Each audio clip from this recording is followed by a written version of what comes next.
지금 우리는 이 교회론에 대해서 살펴보고 있는데요. 이제 이 교회와 관련해서 성경에 나오는 여러 이미지들이 많은데 이것들을 정리하면 크게 세 가지로 정리할 수 있다고 말씀을 드렸습니다. 성부 하나님과의 관계적 측면, 성자 예수님과의 관계적 측면, 또 성령 하나님과의 관계적 측면, 이렇게 세 가지 측면으로 나누어 설명할 수가 있는데, 그래서 지난 시간에는 이제 성부 하나님과의 관계적 측면으로 교회를 정의했는데, 교회는 하나님의 가족 공동체이다, 그렇게 말씀을 드렸고요. 이제 오늘은 성자 예수님과의 관계적 측면으로 교회를 살펴보려고 하는데, 이 성자 예수님과의 관계적 측면으로 교회를 정의하면 이렇게 정의할 수 있습니다. 교회는 그리스도의 몸이다, 그렇게 정의를 할 수가 있습니다. 오늘 본문 에베소서 1장 22절 23절입니다. 또 만물을 그의 발 아래에 복종하게 하시고 그를 만물 위에 교회의 머리로 삼으셨느니라. 교회는 그의 몸이니 만물 안에서 만물을 충만하게 하시는 이의 충만함이니라. 자, 여기 보면 뚜렷하게 설명합니다. 교회는 그리스도의 몸이고 그리스도는 교회의 머리가 되신다는 겁니다. 자, 그러면 이 그리스도가 교회의 머리가 되신다는 이 말씀이 뭘 의미하겠습니까?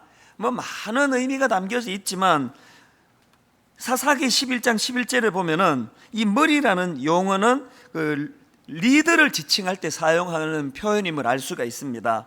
이에 입다가 길르앗 장로들과 함께 가니 백성이 그를 자기들의 머리와 장관을 삼은지라. 자, 그렇기 때문에 그리스도가 교회의 머리가 되신다는 이 말씀은 그리스도가 교회를 이끌고 다스리시는 통치자가 되신다는 뜻입니다. 그래서 우리가 교회에서 여러분이 그 설교하는 저만 보고 또 담임 목사와 함께 더불어 지내는 이것만 보고 그 이면에 계시는 예수 그리스도를 보지 못한다면 그건 신앙생활이 아닙니다. 저는 어떻게 해서든 여러분들이 정말 꼭 예수 그리스도를 만났으면 좋겠는데요. 왜 그런가 하니까 최근에 제가 어느 글에 보니까요, 그 인간이 왜 그 고독을 느끼게 되느냐, 이 고독의 문제를 다루면서 그 심리학자 칼 로저스의 견해를 소개하는 글을 보았습니다. 이 칼 로저스가 주장하기를 인간이 고독을 느끼게 되는 데는 두 가지 이유가 있는데요. 첫째로는 이 고독이라는 것은 자기 자신으로부터의 소외된 상태를 말한다는 거예요. 우리가 보통 알기로는 이 고독이라는 것은 외부의 환경 때문인 같은데, 로저스가 주장하는 고독은 뭐냐면은 그게 아니고, 고독이란 것은 자기 스스로에 대한 실망에서 비롯된 감정, 다른 말로 하면은 인간은 자기 자신에 대한 불만과 또 자기를 신뢰할 수 없는 마음에서 고독을 느끼게 된다는 거예요. 가만히 생각해 보니까요, 이 로저스 말이 맞는 것 같아요. 사실 여러분, 사람이 많다고 해가지고 고독을 안 느끼는 것도 아니고요, 또 사람 없는 독방에 들어 혼자 있다고 해서 고독에 빠지는 것도 아닌 걸 보면 이 고독의 문제는 내 내적인 문제지 환경의 문제는 아닌 것 같아요. 그런가 하면은 로저스가 두 번째로 이제 이 고독이라는 게 뭐냐, 이 고독이라는 것은 자기를 내어줄 만한 상대를 발견하지 못한 상태, 이게 고독이라는 거예요. 그러면서 이런 부연 설명을 합니다. 자기 전체를 내어 맡길 만한 대상, 그것이 일이든 사람이든 내가 목숨을 걸고 마지막 생을 쏟을 만한 그런 것이 없습니다. 이렇게 될 때에 불안하게 되고 자기 불신에 빠지게 되어서 고독을 느끼게 된다는 것입니다. 참 이 분석이 마음에 와닿으면서 저는 이 분석이 마음이 아파요. 오늘 우리 현대인들은요, 우리 윗대 어른들보다 훨씬 다양하고 빈번한 교제와 교류를 누리는 거 아닙니까? 인터넷으로 카톡으로 뭐로 메일로 막 여러 사람들과 관계를 맺으면서도 더 고독한 거는 뭐냐? 그런 얕은 만남에 여러 가지 것들은 행하지만 사실은 어떤 상대방 누구를 만났는데 그 사람에게 어느 정도 신뢰가 가느냐, 내가 가진 모든 것들을 다 내어줄 만큼 신뢰하는 그런 사람을 만나지 못하기 때문에 인생이 고독에 빠진다는 거예요. 여러분, 오늘 이 현대인들이 고독을 느끼는 것은 내적으로는 자기 자신을 신뢰할 수 없어서 자기 자신에게 실망해서이고, 외적으로는 내 모든 것들을 다 걸고 내어줄 만한 신뢰하는 대상을 못 만났으라면 오늘 여러분 이 시대야말로 예수 그리스도를 만나야 할 때예요. 예수 그리스도를 만나서 정말 그분을 전인격적으로 만나서 내 모든 인생을 그분에게 다 통째로 내어 맡겨도 좋으실 분이라는 그 주님을 만나야 우리 인간의 고독의 문제가 해결이 된다는 거예요. 그렇기 때문에 교회에서요, 인간 담임 목사 보고 부목사님 만나고 이걸로는 해결이 되지 않습니다. 제가 종종 우리 부교육자들에게, 젊은 목사님들에게 이런 권면을 합니다. 성도들이 왜 그 목사님들에게 상처를 받는지 아느냐? 또 때로는 막 성도님들이 화가 나가지고 막 목사님에게 들이받고 하는 거, 그거 왜 그러는지 아느냐? 그건 그만큼 기대가 크다는 말씀이다. 사실 성도님들은 목사님에게 완전히 압도당할 준비가 다 되어 있는 분들이다. 그래서 거기에 승복하고 순종하며 나갈 준비가 다 되어 있는데, 목사님들이 인격적으로 준비가 안 되고 영적으로 준비가 안 돼가지고 성도들을 압도하지 못하면은, 그러면 성도들이 상처를 받아서 그렇게 막 들이받고 화를 내고 그러는 것이다. 그렇기 때문에 저나 여러분 모두가 다 젊을 때부터 우리가 인격적으로 더 많이 성숙해지고 영적으로 더 깊은 영성을 가지기 위하여 기도 많이 하고 말씀 많이 묵상하고, 그래서 성도들을 영육간에 압도할 수 있는 그런 영성을 가져야 된다. 제가 그런 권면을 가끔씩 합니다. 사실 그렇게 권면하지만 쉬운 일이 아니에요. 그래서 이제 여러분이 목회자에게 상처 안 받는 비결을 가르쳐 드리자면요, 목회자에게 기대를 안 하는 게 상처 안 받는 일이에요. 인간은 기대의 대상이 아닙니다. 인간은 누구도 존경하고 기대하고 그런 대상이 아니고요, 인간은 그저 긍휼히 여기는 대상, 불쌍히 여기는 대상이에요. 아휴, 저 인간이 그냥 영성도 없으면서 신학교 가가지고 고생이 많구나, 그렇게 불쌍하게 저를 봐주시면 감사하겠나이다. 그게 여러분의 상처를 피하는 길이에요. 그렇기 때문에 여러분, 우리는요, 의지할 대상은 오직 예수 그리스도.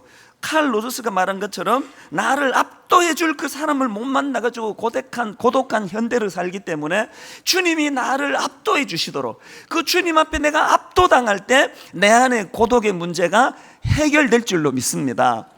그래서 바울이요, 바로 이 부분을 너무나 중요하게 생각하기 때문에 오늘 본문 에베소서 1장 17절부터 이 문제를 가지고 기도합니다. 자, 17절부터 무슨 기도를 하는지 보십시오.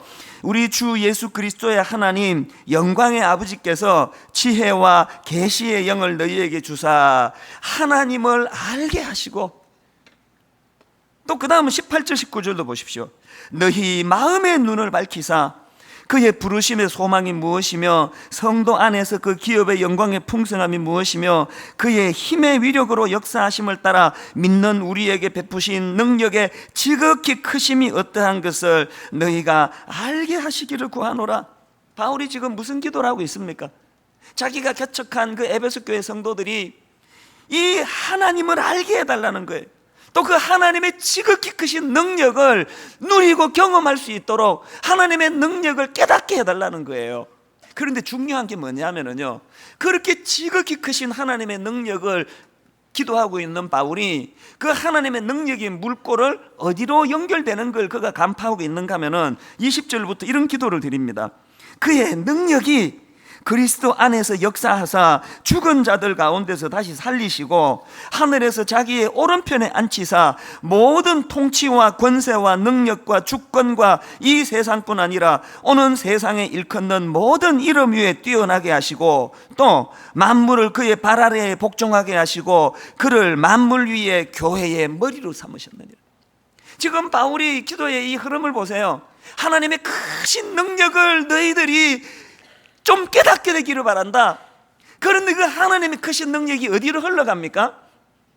십자가 지신 예수 그리스도를 다시 살리시고 그 예수 그리스도를 만물이 그 앞에 굴복할 수 있는 강력한 자리로 인도하시고 그 강력한 예수 그리스도께서 교회의 머리가 되신다는 사실을 에베소 교회 성도들이 자각하기를 원합니다. 그 기도를 드리는 거예요. 목회자로서 저는 똑같은 기도를 합니다. 하나님, 분당 우리 교회 성도들, 저들이 믿음의 눈을 뜨기를 원합니다. 그저 사람만 보고 가고 이찬수 목사 설교만 듣고 가는 그것이 아니고 우주의 주인 되신 그 하나님의 강력하신, 무에서 유를 만드시고 죄 구덩이를 뒹굴고 있는 우리를 십자가로 건져내신 그 하나님의 사랑, 그 무궁하신 힘, 능력, 그 주님의 강력하심, 그 주님의 강력하심이 이 교회를 세워주셔가지고, 그래서 여러분, 저는 오늘 이 시대가요, 교회가 막 세상에서 요구도 먹고 목사들이 세상에서 요구도 먹고 이것도 너무나 가슴이 찢어지게 아픈데요, 저는 이런 일련의 일들을 통해서 가장 마음이 아픈 게 뭐냐, 점점 성도들이 교회에 대한 기대감이 없어지고 있는 거, 이게 마음이 아파요. 여러분, 교회는 그렇게 시시한 데가 아니에요. 스티븐 호킹 이야기를 가끔 드리잖아요.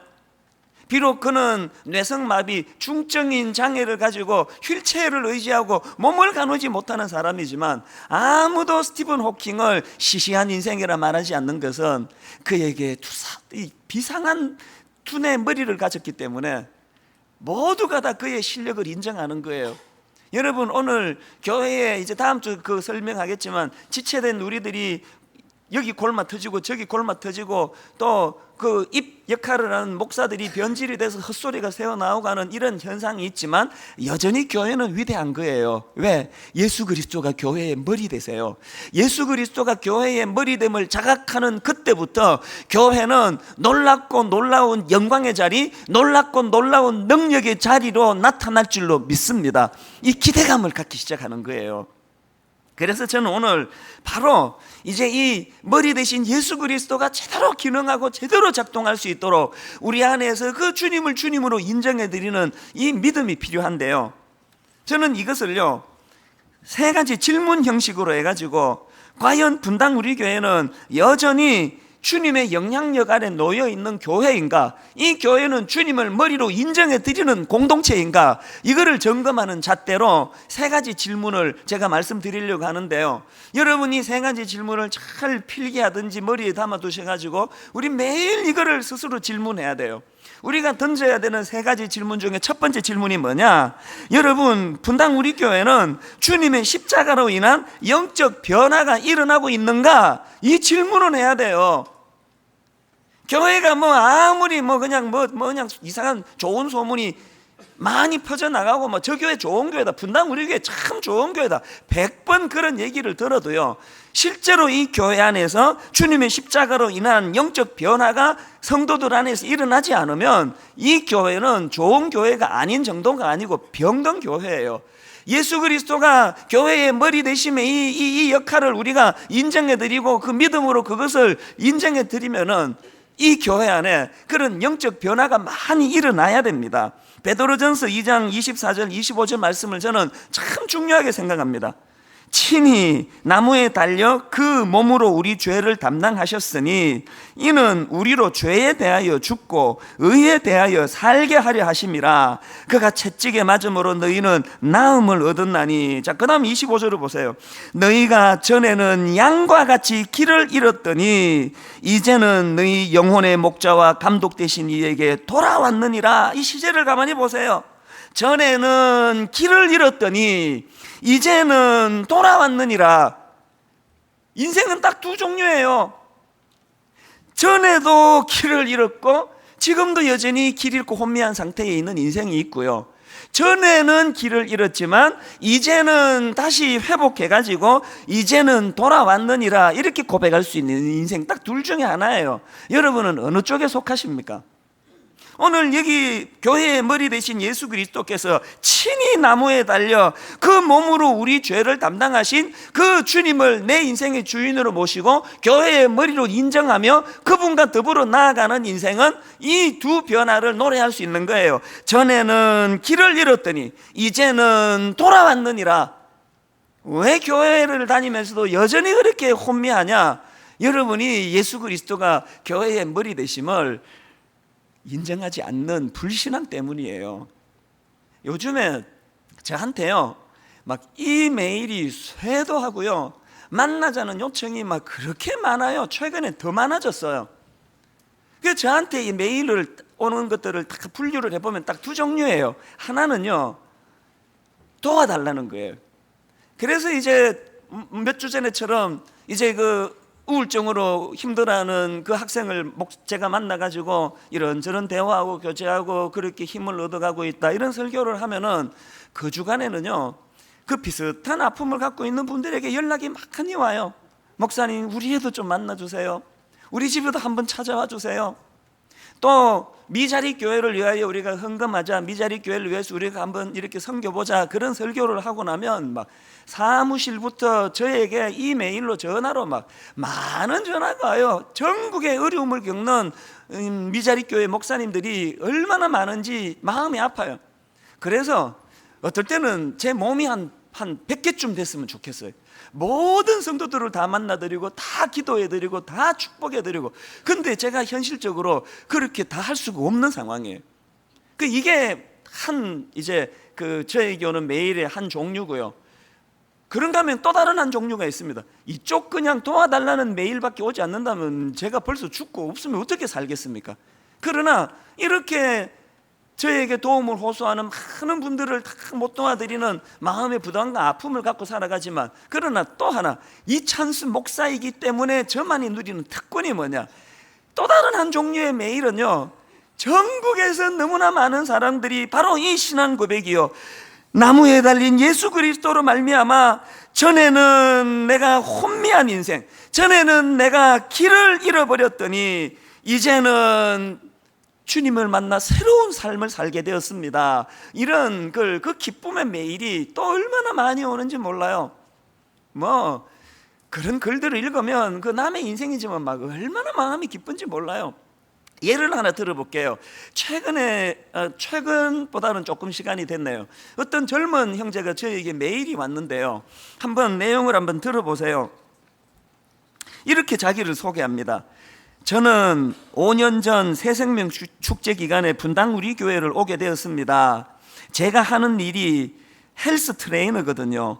같이 일하는 동생이 분당 우리 교회를 다녀서 소문만 듣다가 교회에 오게 되었습니다. 그때의 저의 상태는 한마디로 정말 만신창이였습니다. 얼마 전 목사님 설교 말씀처럼 사울과 같은 울분을 끊임없이 확대 재생산하는 그런 악한 사람이었습니다. 중고등학교 때는 방황의 연속이었고, 중학교 때부터 줄곧 하루에 담배를 2갑 이상 피웠고, 술은 고등학교 때부터 하루에 5병 내지 7병은 마셨던 것 같습니다. 문제는 술을 마시면 변하는 저의 분노였습니다. 폭행과 폭언을 일삼으며 분당 지역에서는 저의 이름을 모를 사람이 없을 정도로 사고를 치고 경찰서에 붙잡혀 가는 게 다반사였습니다. 그 과정에서 저에겐 악한 유혹들, 그러니까 조직폭력배 같은 그런 제의도 많이 받았었고, 저를 제어하지 못할 지경에까지 왔습니다. 25살 저는 때려서 합의금으로 인해 병원비가 1억 5천만 원이라는 빚이 생겼고, 대학교는 자퇴를 하게 되었고, 집에서는 거의 내놓은 자식이 되었습니다. 그렇게 목숨처럼 아꼈던 친구들이 부르면 나가 대신 싸우고, 경찰서에 붙잡히면 병원비로 인해 도움을 청하면 모르는 척하면서 친구 관계도 끊어지게 되었습니다. 어디 한 군데 의지할 곳이 없었고, 제 힘으로 어떻게든 해보려고 했지만 벽에 부딪히고 말았습니다. 하루하루 술이 없으면 견디기 힘들어 알코올 중독에 걸려 수전증이 왔고, 안면 떨림 현상도 같이 왔습니다. 아침, 점심, 저녁 할 것 없이 술 없인 밥도 잘 먹질 않았고, 하루에 7병이 넘는 술을 마시고 또 마셨습니다. 제가 내용이 길어서 중간에 다 걸러내서 그렇죠. 사실 분량은 이거의 한 2배 되는 분량이에요. 너무나 혼미한 그런 인생을 살던 젊은이에요. 그런데 여러분, 이분의 삶에 어떤 변화가 왔는지 그 다음 한번 들어보시기 바랍니다. 같이 일하는 동생의 권유로 별 기대 없이 분당 우리 교회에 가게 되었습니다. 많은 성도가 그랬듯이 저는 찬양과 동시에 예배 설교 시간 마지막 마무리 찬양까지 그렇게 많이 운 적은 처음이었던 것 같습니다. 입으로 계속 하나님 살려주세요, 하나님 살려주세요, 이 말밖에 할 수 없었고, 예배 드리는 그 시간이 저에겐 일주일의 유일한 행복한 시간이었습니다. 그렇게 분당 우리 교회를 주일마다 사모하며 저에겐 주일 오후 2시 20분부터 본당에 들어가 맨 앞자리를 지켰습니다. 1년여 동안 매주 저에게 필요한 말씀을 목사님께서 주셨고, 단순 무식한 저는 그 말씀대로만 일주일을 살려고 노력했습니다. 월요일에 다시 설교 듣고, 화요일에 다시 설교 듣고, 수요일에 다시 설교 듣고, 목요일에 다시 설교 듣고, 금요일에 다시 설교 듣고, 토요일에 또 다시 설교를 들었습니다.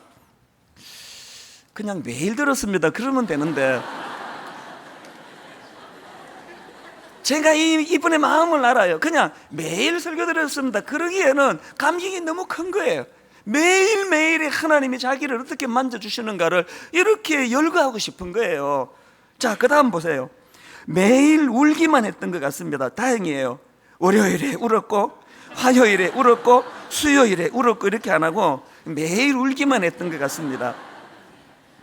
직장에서건 집에서건 길을 걸을 때건 그냥 하나님께 부르짖었습니다. 살려주세요, 하나님. 1년을 그렇게 살았습니다. 이제 내 삶은 내 삶이 아니라 주님이 사는 삶이라고 생각을 하게 되었습니다. 가운데 내용 생략하고요. 결론 부분입니다. 그렇게 5년이라는 시간이 지났습니다. 저는 1억 5천만 원이라는 빚이 지금 없습니다. 어떻게 없어졌는지도 모르겠습니다. 전과가 남을 법도 한데 그런 것도 다 합의가 잘 되어서 빨간 줄 같은 것도 없습니다. 저희 가족은 지금 이전과 다르게 너무 화기애애하고 행복합니다.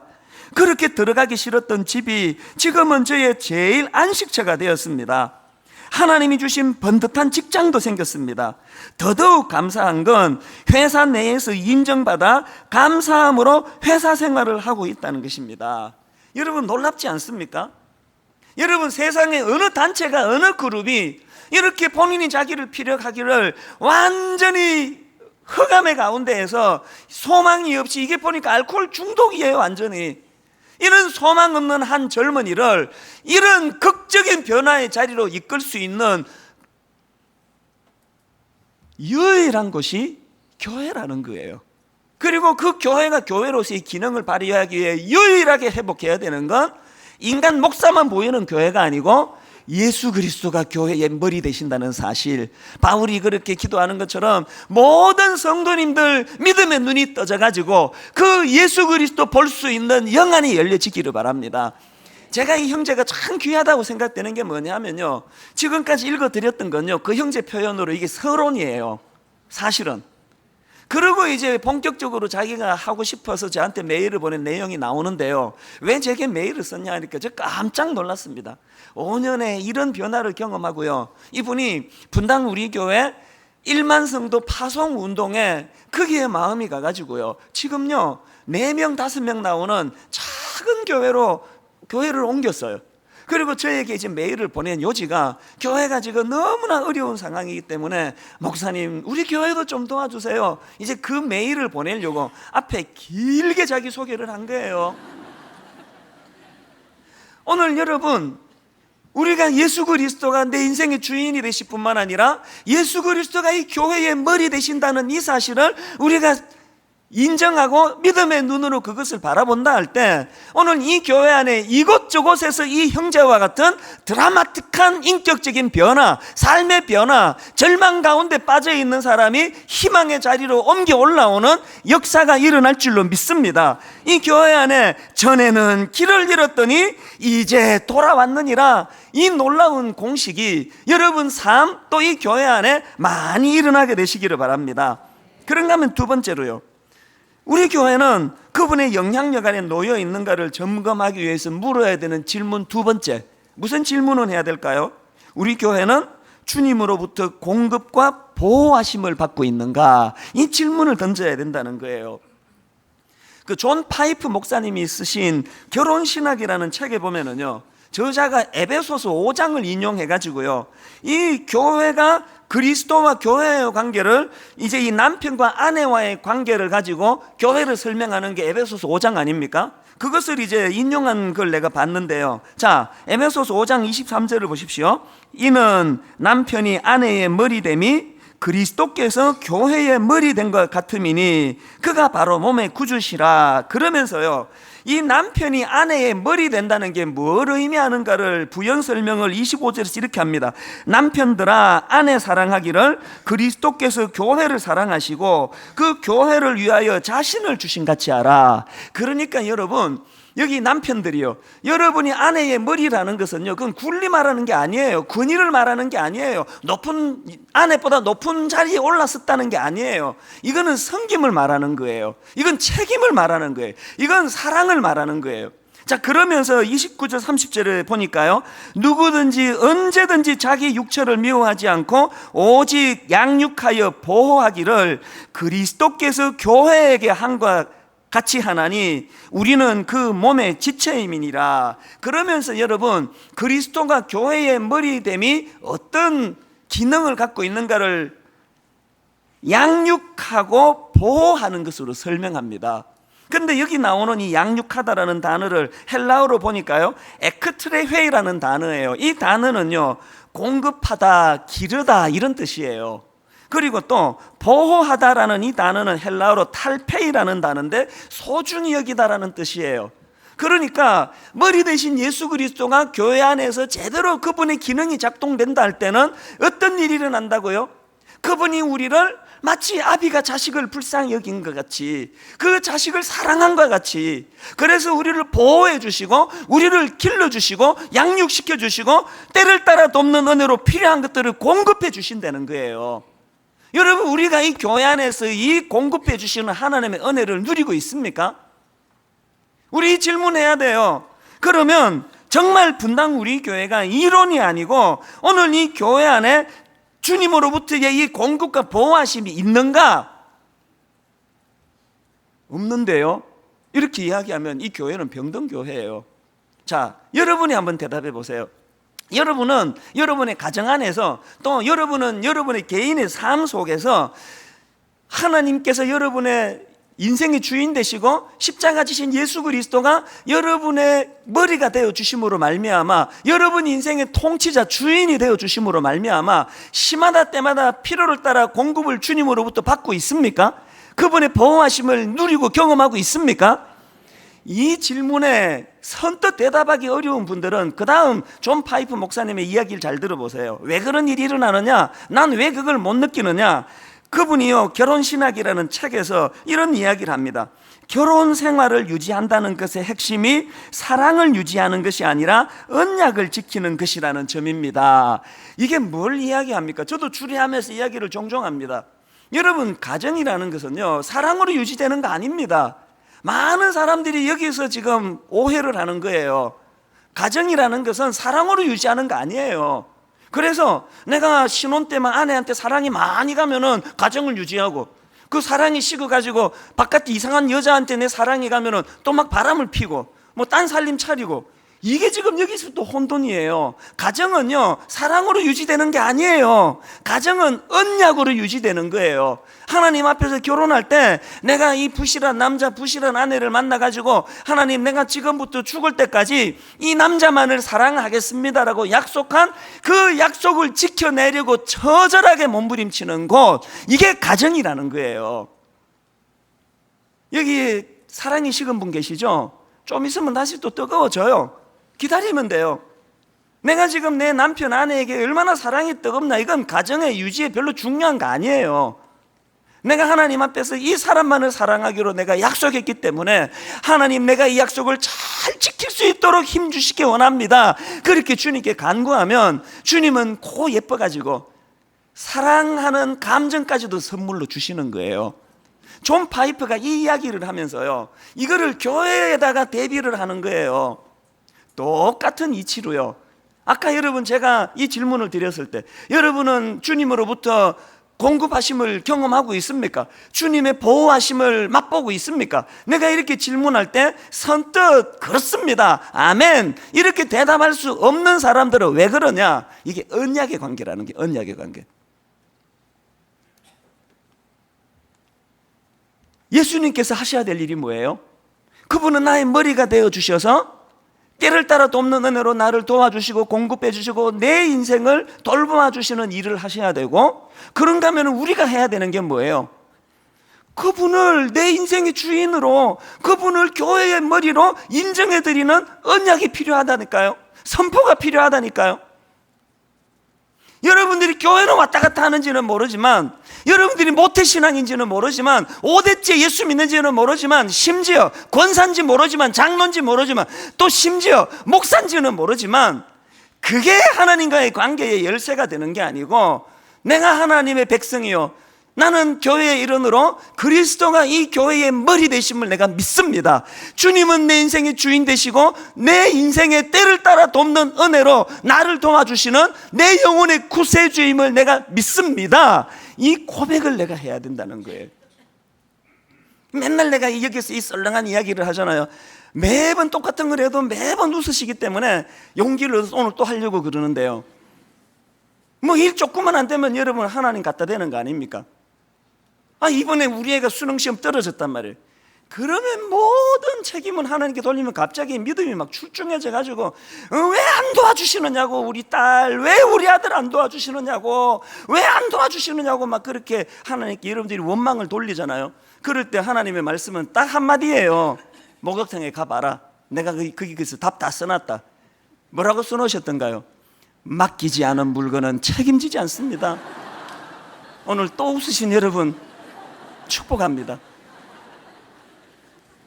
네가 언제 맡겼는데? 네가 언제 나를 너 인생의 주인으로 한 번이라도 네가 나를 대접했는데? 언제 네 인생을 내게 맡겼길래 네 멋대로 생활하고 네 하고 싶은 대로 생활하고 마치 하나님 없는 인생처럼 그렇게 살다가 네가 절지를 놓고 왜 나한테 맨날 이렇게 원망을 해? 맡기지 않은 물건은 책임지지 않는데요. 여러분, 우리가 정말 하나님의 일하심, 하나님의 공급하심, 하나님의 보호하심, 여러분 아비가 자식을 불쌍히 여기는 같은 하나님의 긍휼을 경험하고 싶으면 이 언약이라는 게 뭐예요? 그분은 나의 하나님이 되시고 또 하나님은 나를 그분의 백성으로 인정해 주시고 삼아 주시는, 그래서 우리 남편은 가정을 돌보고 양육하고 그 머리로서의 책임이 있고, 아내는 그 남편을 인정해야 돼요. 그렇게 무시하고 그러면서 좋은 게 나오지 않잖아요. 머리됨을 인정하고 또 머리되는 남편은 그 가정을 양육하고 보호할 이 책임을 가지고 살아가듯이 교회도 그 원리가 작용이 된다면, 저는 분당 우리 교회의 머리가 절대 인간 이찬수 목사가 아니고 저는 하나님의 심부름꾼에 불과하고, 교회의 통치자, 교회의 주권자, 교회의 머리는 예수 그리스도이심을 입술로 고백하고 믿음으로 받아들이는 여러분 되시기를 주님 이름으로 축복합니다. 마지막 세 번째로요, 우리가 물어야 되는 질문이 하나 더 있습니다. 우리 교회는 주님의 성품을 닮아가는 공동체인가? 이 질문을 해야 돼요. 우리가 아는 그 성경에 나오는 고린도 교회는 외적으로 여러 다양한 은사와 신비로운 능력이 많이 나타났던 교회예요. 오늘날에도 그런 교회들이 좀 있잖아요. 그런데 여러분이 겉으로 보기에 대단히 좋아 보이는 고린도 교회였지만요, 내막을 들어가 보면은 이 교회가 병든 교회예요. 내적으로는 분파주의에 빠져가지고 교회 안에 파가 갈라가지고 나는 바울파다, 나는 아볼로파다, 나는 게바파다, 나는 예수파다, 그렇게 서로 분쟁하고 다투고 싸우고 있었고요. 또 그런가 하면은 얼마나 성적으로 문란한, 이게 참 이상하잖아요. 아니 교회 안에 그렇게 놀라운 신비로운 은사들이 나타나는 교회가 어떻게 이렇게 성적으로 문란할 수 있느냐고요. 오늘 교회 안에요, 정신 안 차리면요, 이 성적인 이 세상의 이 무서운 값이 다 무너져요. 저는 그게 가장 두렵고 두려워요. 오늘 우리 주일학교 선생님들끼리 성가대 안에 정신 안 차리면요 정말 무서운 엄난의 영이 들어가 가지고요 교회 안에 가정을 파괴시키는 무서운 악한 일들이 현실적으로 일어날 수 있다는 걸 자각해야 돼요. 고린도 교회가 그런 교회였습니다. 그럼 왜 이렇게 되었나? 성적인 타락만 놓고 봐도요 그 고린도 지역을 여러분 다 아시죠? 그 고린도 지역은요 물란하기 짝이 없던 도시였습니다. 비너스로 알려진 사랑의 여신 아프로디테 신전이 있었는데요 그 신전에 수많은 여자 노예들이 그 여신을 섬겼는데요 그들이 밤이 되면은 온 고린도 밤거리를 헤집고 다니면서 몸을 파는 이런 아주 엄난한 지역이었어요. 그런데 여러분 고린도 교회 성도들이요 그렇게 외적으로는 신비로운 하나님 은사를 사모했지만 그러나 내적으로 실제적으로는 그들이 누구 영향을 받았습니까? 순결하신 주님의 영향을 받았습니까? 음란한 그 도성 영향을 받았습니까? 여러분 우리 양심껏 속으로 한번 대답해 보자고요. 오늘 이 땅의 지상교회가 고린도 교회 아닙니까? 오늘 이 땅의 교회가 거룩하신 주님을 닮아가는 공동체입니까? 이 악하고 음란한 세상을 닮아가는 그런 공동체입니까? 지금 세상에서 욕하는 걸 들어보면은요 교회가 세상을 닮아가는 게 아니고 닮다 앞질러 버린 것 같아요. 이건 좀 심한 말 같기도 한데 주님이 이 교회의 머리 되신다는 것 영향력의 문제예요. 저는 제가요 또 여기에 우리 교역자들이요 우리 또 장로님들이 우리 권사님들이 우리 성도님들이 주님의 영향력 아래 놓이기를 바랍니다.